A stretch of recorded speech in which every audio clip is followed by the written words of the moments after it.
For today's video nga guys, tayo magluluto ng tilapia. Bumili lang ako sa palengke ng 2 malaking tilapia. At ayan, i-grills natin siya at lulutuin natin siya sa air fryer. Ayan na nga, maglalagay lang tayo ng pahid mamaya sa ating tilapia. Maglalagay pala ako ng konting margarine, paprika, pepper, asin, at konting magic sarap.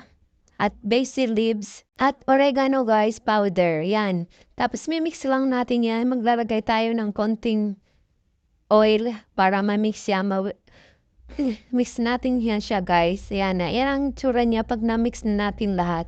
Tapos, yung tilapia, pinahirang ko na siya ng konting asin at tinta.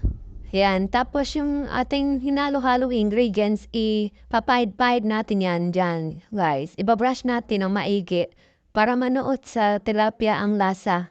At pinainit ko na nga guys ang ating air fryer at nilagay ko na ang 2 tilapia. Hindi pala kasya, sobrang laki. Ayan, pinilit ko na lang para magkasya guys. So ayan na nga, tayo magluluto na ng ating tilapia. Lulutuin lang natin siya ng 15 minutes. Tapos kada 5 minutes, guys, tanggalin nyo para ilagay nyo yung mga ingredients na pinaghalo-halo natin. Inapahid-pahid nyo sa ating tilapia. At naggawa pala ako ng sauce kasi para kay Kano, yan. Naglagay lang pala tayo ng butter at 1 cup o harina, tapos halo-haluin. At nilagay ko pala dyan yung sarsa na galing dun sa isda, dun sa air fryer. Ayan, nilagay ko, sinabaw ko dyan. At maglalagay din pala tayo ng konting asin at konting pepper.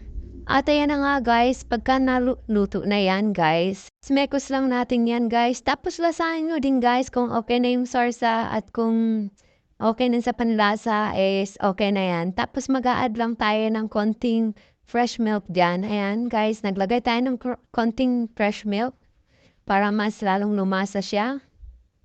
Ayan, tapos mekos-mekos lang natin.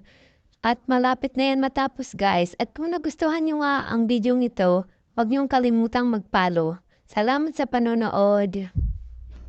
Ayan na guys, luluto na yan guys.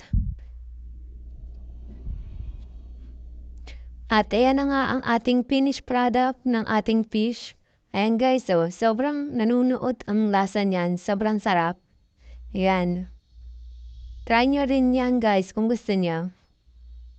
Ayan, at ang ating sarsa, ayan na guys. Salamat sa panonood. Paparami na naman ang kain ko nito. Masisira na naman ang diet ko. Tara guys, kain na tayo. Salamat sa panonood.